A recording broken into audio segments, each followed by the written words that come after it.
இது பாரவலம் செய்திகள். அமைச்சர் கலந்து கொண்ட கூட்டத்துக்கு குப்பை வண்டியில் வந்த செங்கலடி மற்றும் வாழைச்சேனை பிரதேச சபை தவிசாளர்கள். இனி விரிவான செய்திகள்.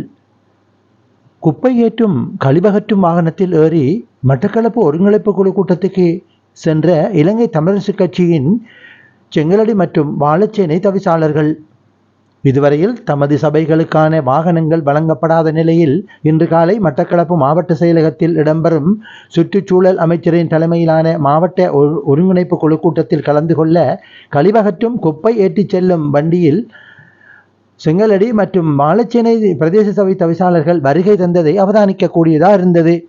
மட்டக்களப்பு பழைய மாவட்ட செயலக மாநாட்டு மண்டபத்தில் இன்று காலை நடைபெற ஏற்பாடாகி இருந்த அமைச்சர் கலந்து கொள்கின்ற உயர்மட்ட ஒருங்கிணைப்பு கூட்டத்திலேயே குறித்த இரு தவிசாளர்களும் கலந்து கொள்வதற்காக வருகை தந்திருந்தனர். தமது சபைகளுக்கான வாகனம் இதுவரை வழங்கப்படவில்லை என்கின்ற காரணத்தை காட்டி இவர்கள் குப்பை அகற்றும் கழிவகற்றும் வாகனத்தில் வருகை தந்திருந்தமை குறிப்பிடத்தக்கது. இது பாரவலம் செய்திகள். பாரவலம் செய்திகளோடு நீங்கள் இதுவரை இணைந்து கொள்ளவில்லை என்றால் எமது சேனலை சப்ஸ்கிரைப் செய்யுங்கள்.